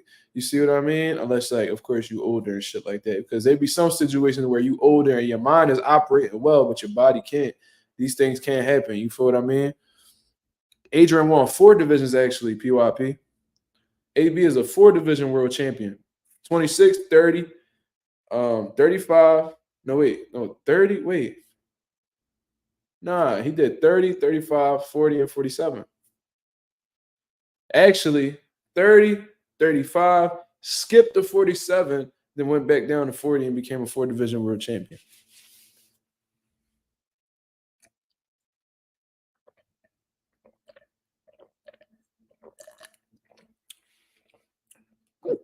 The way AB been finessing his fans, though,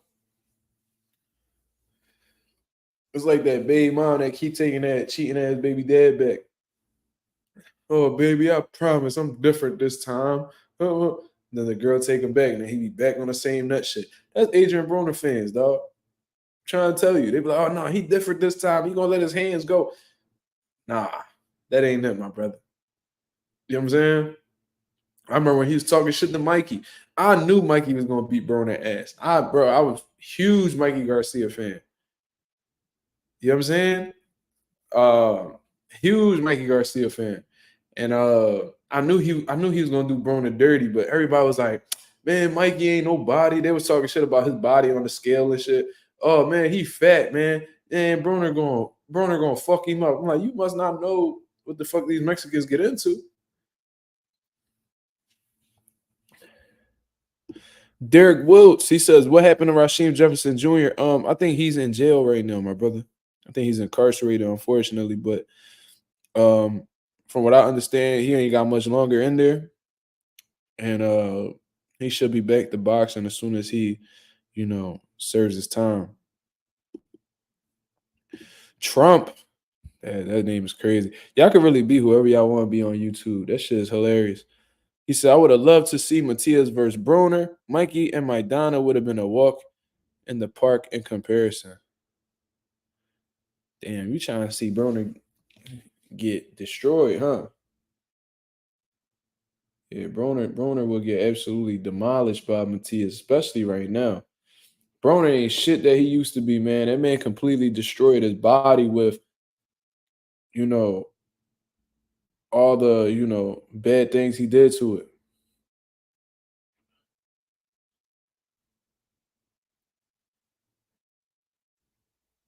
You know what I'm saying? Yeah, you know, all the drinking and partying that Adrien Broner did, man, it caught up to him. And that when you drink alcohol on a consistent basis, like, you know,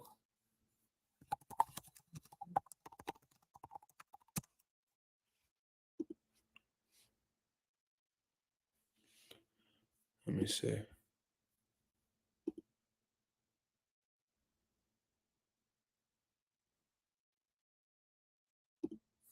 Let me see.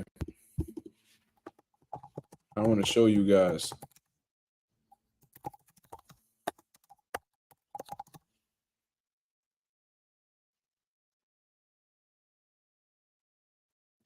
See, this is exactly why liquor shouldn't be nowhere near a boxer. You feel what I mean? So let's check this out right here. This is a simple Google search, and it says, I wrote what alcohol does to athletes. I spelled it wrong, but a reduction in your body's ATP. I don't know what ATP is. Let me see. Oh, okay. A compound consisting of adrenaline molecule. Man, that's too scientific for me. I ain't fucking with it. It says lack of energy and loss of endurance. Lastly, even small amounts of alcohol can result in a slowed reaction time and decreased hand-eye coordination. Now, this is something that you don't want as a boxer. You don't want slow reaction time, and you don't want your hand-eye coordination to decrease either. You know what I'm saying? Not only can this impair performance, but a slowed reaction time can increase your risk for injury. Exactly, especially in boxing. You feel what I mean? So, energy plus ATP. Oh, okay. Alcohol dehydrates the fuck out of you. That's a fact. And this is why there's been several times energy equals ATP. Okay. I didn't know that. Thanks, Dice. Learn something new every day, huh? Coach, what do you think about Cobra bags? Are they good for training? I think so. I have a few Cobra bags at the gym. You know, one of them got messed up. I gotta fix that shit. But I think it's good to, get fluid with your upper body movement. You know what I mean? The ones that I have, what I have them work on the Cobra bag is like catching and shooting. So like, if I'm working a bag, boom, boom, boom, boom, boom, boom, boom, boom, boom. It's like it helps you get in a rhythm. You know what I mean? It helps you, if you use it for defensive purposes like catching shots, slipping shots, you know what I mean? It helps you get in rhythm defensively.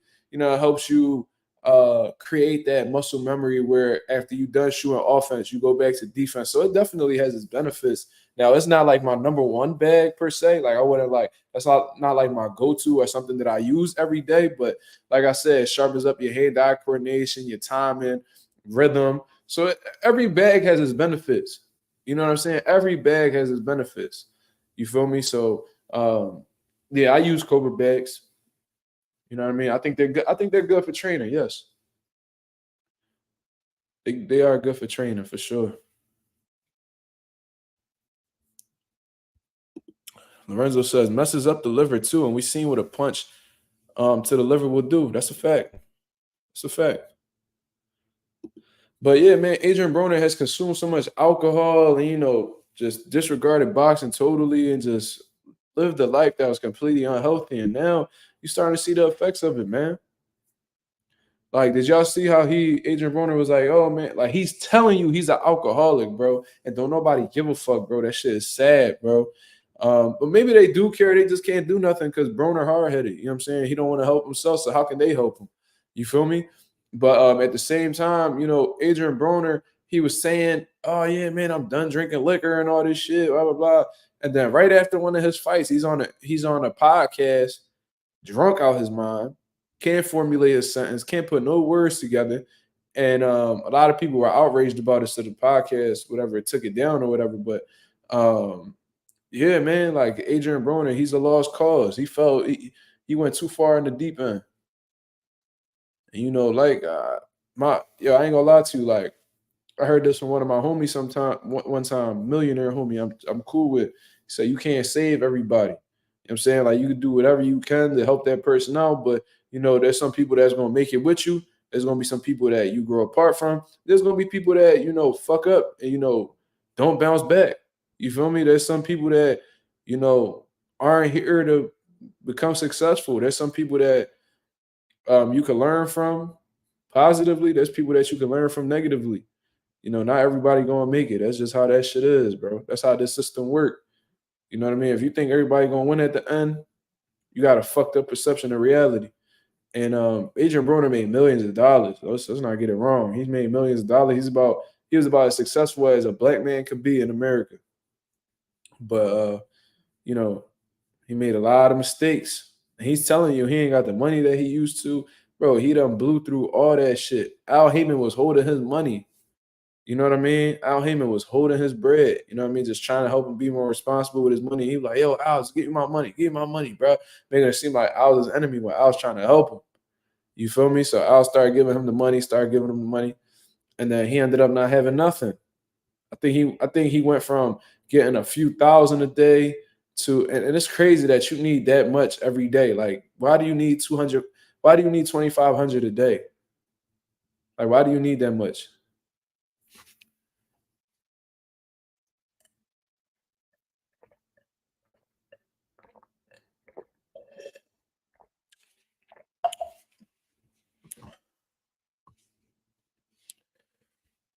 Well, you know, spending a few thousand a day is insane. That's a fact, but it just lets you know how, you know, fucked up his lifestyle was. Derek Wilt said, have you heard the Carl Dargan versus Bud Crawford sparring story? Of course I did. I've been around Carl Dargan for years. He always comes by the gym because he got a good relationship with one of the coaches that's there. He used to train at my gym at one point in time. Carl Dargan, he got a nephew by the name of Mike Dargan. You know what I mean? They used to train at my gym a lot. A few years back, they was in there every day. But fuck with Carl, man. I've done pad work with Carl and shit like that.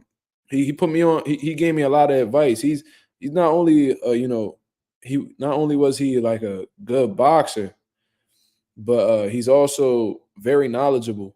You know what I mean? Definitely put me on game. And I heard that story. He spoke about it publicly when the whole Gary Russell and Terrence Crawford dilemma happened on the internet. You feel what I mean? So yeah, I'm familiar with that story.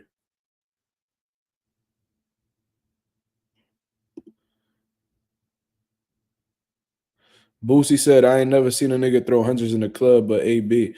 Absolute idiot. Absolute idiot. AB downfall needs to be studied. AB's downfall needs to be documented. There needs to be a documentary on the fall of AB. Facts. I think that'd be a good job. I think that'd be a good documentary. Coming up in Cincinnati, Ohio, not having shit, being in the street, shaking and moving. You know what I mean? You get booked for a robbery and shit like that, almost lose your life as a free citizen. Then you come into boxing. You know what I mean? You build your way up from the bottom all the way up to the top. You're making millions of dollars. You getting fights against legends like Pacquiao. You fighting Sean Porter. You fight all these dudes. You make millions of dollars just to lose it on a sign with Don King at the end. Ain't that some shit? Thoughts on heavyweight Michael Hunter?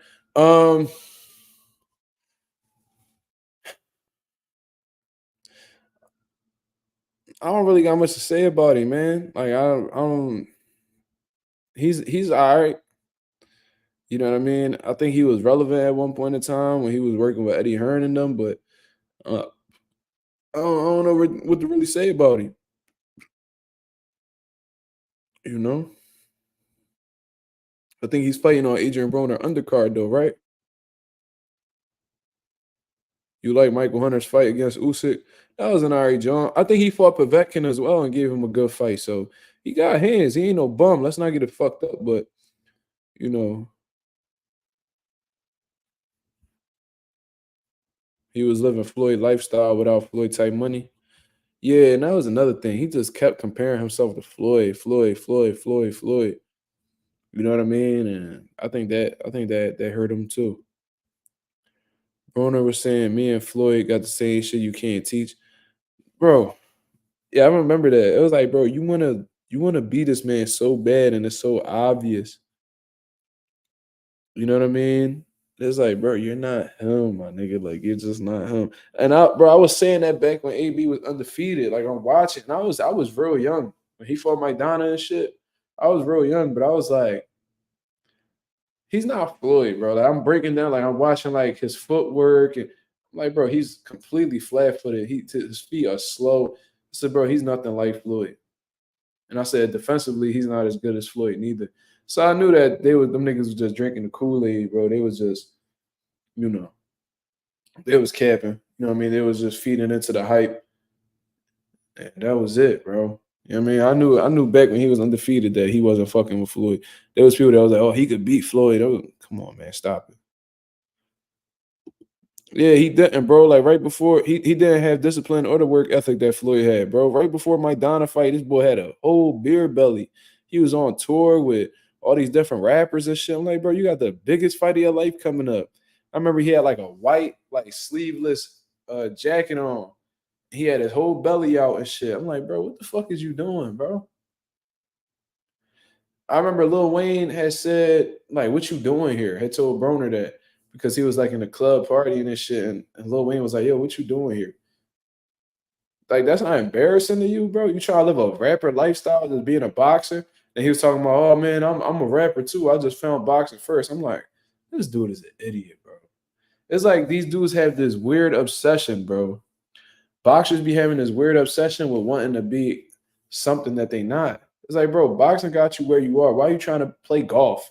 Why the fuck is you trying to be a rapper, bro? You're not none of that, bro. Now, if you're doing it for fun, go ahead. Go do it for fun. But these dudes be seriously out here thinking they some type of fucking rappers.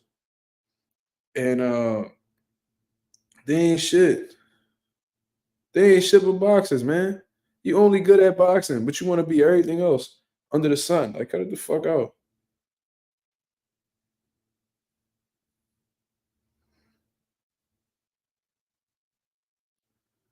Oh shit! Did y'all see Floyd? Y'all seen Floyd? I mean, y'all seen Tank throw a shot at Floyd?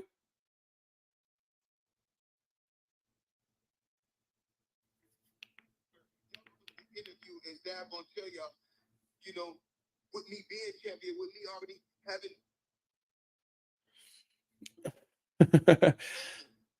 made so many sacrifices. Y'all looking at the end. Y'all looking at the end results. Y'all looking at the shit where y'all gonna look at the interview and Zab gonna tell y'all, with me being champion. So Gervonta an hour ago posted a clips. He posted a clip of Floyd Mayweather talking. I'm not baiting at all. I'm not baiting at all. It's right here. Y'all can go check Gervonta's story right now. I ain't into all that clickbaiting, my guy. But an hour ago, he says, referring to Floyd, niggas say all this bullshit, but in Dubai and can't leave because he been taking niggas' money and not doing what they paid him to do. Nigga a fucking hater. This is Gervonta talking about Floyd. Now, Gervonta has been saying this shit about Floyd for years. For years, he's been calling Floyd a hater. Are we surprised? Are we surprised? You know what I mean? I've been saying Floyd was a hater. If y'all watch my old videos, before I even started taking YouTube serious, I had videos out from 6-7 years ago calling Floyd a hater. Ain't shit changed, bro. This ain't nothing new. You know what I'm saying? But Gervonta does seem to argue with Floyd every time there's like a lead up into his fight. So I don't know if he does that strategically when a fight comes up, but he been calling Floyd a hater. But I wonder if that's true about him being in Dubai and not leaving. Because, there was rumors, like Logan Paul was talking about he never got paid for the Floyd fight and all this shit. So there's been some rumors about Floyd burning niggas out of money. So I don't know. Listen, I made so many sacrifices. Y'all looking at the end. Y'all looking at the end results. Y'all not looking at the shit where y'all gonna look at the interview and Zab gonna tell y'all, with me being champion, with me already having crazy hundreds of millions in the bank, I still was on my grind in that gym. Mm-hmm. Y'all worried about y'all outfits. Y'all worried about how y'all boots look, y'all outfit. Y'all worried about, we worried about the wrong thing. We worried about Chrome Heart. We worried about Louis Vuitton. We worried about Mercedes. when all in all, don't none of these motherfuckers give a fuck about us. You know? So a lot of you Tank might have felt like that was a shot towards him. Saying that, like, yo, these boxers worried about their outfits, they worried about their boots, and they worried about their Chrome Hearts, their Louis Vuitton. And, you know, Tank is a dude who likes to get dressed. He likes to get involved with fashion and shit like that. So maybe that's why Tank responded like that. You know what I'm saying? That might have been a shot towards Tank. That's probably why Tank felt the way and responded that way. What's going on, and I know this, you probably gonna let him check the check. You probably gonna let him check this check. And what you finally gotta do, you fighters have to get, you gotta invest your money. You gotta get you some real estate. You gotta own a piece of the land. So, dude, I make 7 figures a month. Oh my god. Listen, Thank God they cut the video right there. I hate when that motherfucker talk about his investments like we give a fuck. You know what I'm saying? But my homie just sent me that. So shout out to my homie for sending me that because I would have never seen it.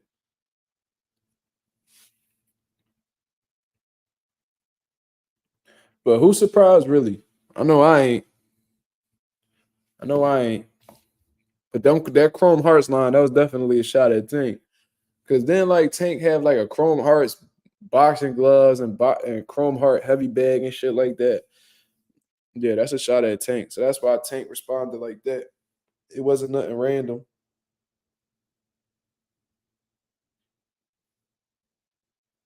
Yeah, bro. Yeah, Jordan, I think Floyd just be in the mirror just, like, rehearsing, like, his investment lines and shit. Like, bro, ain't nobody give a fuck about that shit, bro. Stop talking about money. If you ain't about to give niggas no money or put niggas on no money, man, stop talking about money. Shut the fuck up. Real shit. Niggas always talking about money. Don't never break bread. It be the niggas that never break bread or put niggas in position that always want to talk about money or act like, you know what I mean, they know so much and, you know what I mean, always trying to kick game on Instagram, bro. Stop trying to fucking put niggas, stop trying to give out game if you're not putting niggas on, bro. Where your homies' testimonies at saying that you put them on or you helped them out? If you ain't do neither one of the above, man, shut the fuck up. Straight like that.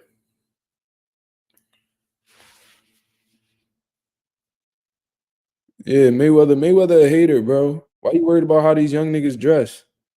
Nigga, Floyd should be the last nigga talking about how somebody dress. You feel me? This nigga had like girl boots on, my nigga.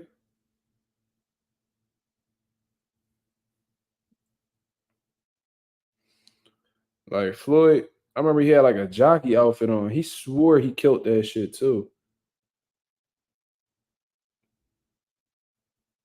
Like nigga, you dead ass. You talking about what niggas wearing?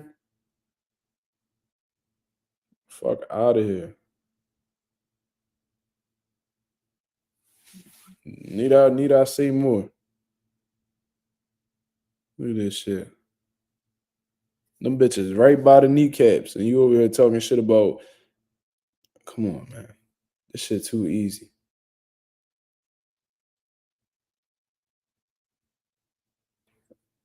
They said some niggas said look like Floyd go shrimping with.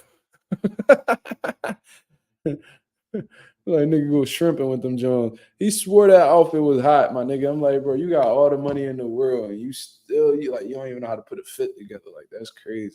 You could buy any piece of clothing in the world, and you still dress like a lame ass nigga, bro. Shit crazy. Money could get you a lot, but you know it can't buy you fashion, swag, none of that shit. For sure. But anonymous. Nah, Sean Porter dressed way worse than Floyd. Sean Porter, the worst dressing motherfucker ever, bro. He be wearing them suits and be swearing he flies. Like, first of all, nigga, you be having trouble keeping your teeth in your mouth. That's what you need to worry about. You spending all this money on suits and shit, nigga. Your damn teeth is a extra large. This motherfucker got XL teeth and a XS mouth. This nigga got an extra small mouth with some extra large teeth. Shit look crazy. You see what I mean? That like you investing all this money into suits. I think this nigga got his own suit brand. And then you over here, where you investing in your suit more than your dental, my nigga. You need to take some of that money you done made off Crawford, Spence, Thurman, Danny, all them motherfuckers, and you need to get you some. You need to minimize them teeth. You know what I mean? You need to let them bitches zoom out a little bit. You know what I mean? Because your gum's been, oppressed for a very long time. So you need to get that shit together. You know what I mean? That's not a good look. I mean, I know you don't care. You know what I mean? You probably got a wife, whatever the situation is, and she love you. She probably tell you love your teeth. So you know what I mean? She giving you some reassurance, so you probably don't give a fuck. But you know what I mean? At the same time, it's like, bro, your suits are ass. Like, don't fucking knots on them ties be thick as hell. That shit be taking up his whole neck and shit. It's just a bad joint. Like, I don't know what type of time he be on. This nigga be dressing like a like a he be dressing like them motherfuckers that be a nigga be dressed like a world class deacon. Nigga be out here wilding this shit, bro. I don't know what's up with him, bro. Yeah, bro. That nigga molded mouthpieces. Them niggas charge extra for that shit. That's a fact. This nigga got the most that shit got a labor fee and all. Like you know how like mechanics when they fix cars, you know what I mean? They charge you to put this they charge you for the labor fee and yeah. You know what I'm saying? That nigga Sean Porter got when they mold this shit, that nigga got bite into a monster truck tire. You know what I'm saying? They gotta melt the monster truck tire, had that nigga bite down on that shit cause you know what I mean? That regular mold, that shit ain't that shit fuck around, get stuck in his mouth, all types of shit. That boy Sean Porter out here, he be wilding. That nigga be swearing he got swag. I don't know who told him that. It's probably his little it's crazy ass daddy and shit. Kenny Porter be out here with them terrible ass suits too. No swag, no style at all. At all. You know what I mean? That boy, yo, Sean Porter should have Sean Porter, bro, if he was to bite niggas, bro, he'd be undefeated. Bro, it's crazy, bro. Sean Porter be having the worst suits ever made. Like that one suit that been sitting at the store for years and they never been bought. Sean Porter, the type nigga that'll pick that shit up. Let's check this shit out. Look at this nigga. He dead ass. He dead ass. You don't say. Ugly ass nigga, bro. Ugly motherfucker, boy. Look at this shit. Look at this shit right here. Look at this shit. He dead ass. He thought he killed it.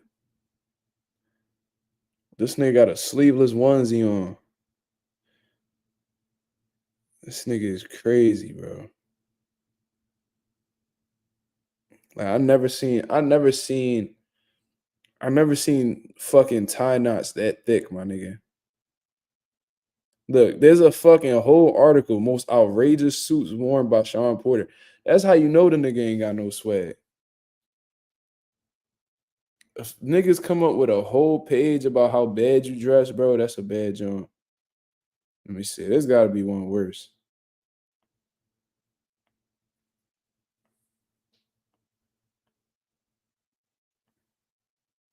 The nigga been having braids for years, and them bitches ain't never grow. This nigga got them Pusha T braids. Them bitches ain't never. This nigga hair just pauses at a certain length. You know what I mean? Bad joint.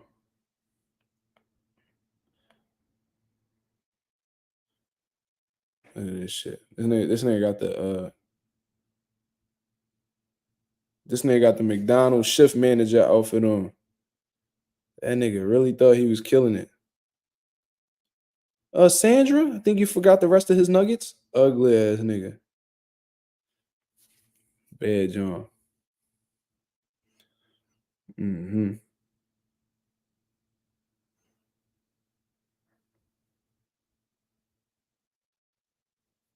This is actually not a bad suit from Sean, but look at this nigga face, man.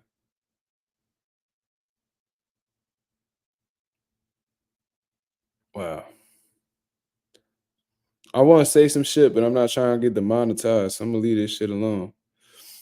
I met Sean Porter in LA when Atifo Burlton made his debut. He made his pro debut with us. Sean Porter was commentating. You know what I mean? And he is a cool dude. He is a cool dude. But I ain't about to sit here and act like the motherfucker could dress. We ain't gonna do that. I mean, it ain't that serious. But is everything all right with your order? Do you have a McDonald's rewards card? Ugly ass nigga.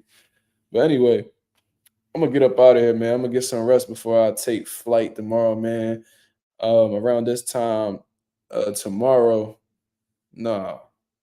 like 12 hours from now. I mean, I should be in flight on my way to Puerto Rico, man. So y'all wish me a safe flight, of course, man. I appreciate everybody that's on the live. You feel what I mean? Be on the lookout for some videos, man. I might put some videos out tomorrow. If not, y'all know why. You see what I mean? Because I'm definitely gonna be on. I'm gonna definitely be out and about. You know what I mean? In the island, and then I'll be back Tuesday with the regularly scheduled programming. You know what I mean? Am I going to the Matias fight? I don't believe so, because the next time I'm going to Puerto Rico is in July. He fights in June, so I don't think I'll be there. But I'll definitely be doing a live fight reaction to it, so be on the lookout for that. But until then, man, y'all have a blessed, beautiful night. You know what I'm saying? Hit the like button. You know what I mean? Subscribe to the channel if y'all new to the channel. We this close for the 1900 mark, man. So if y'all could get me to the 1900 mark, you know what I mean, by tonight, it is very much appreciated, man. But until then, I holla at y'all. I'm out of here. Peace.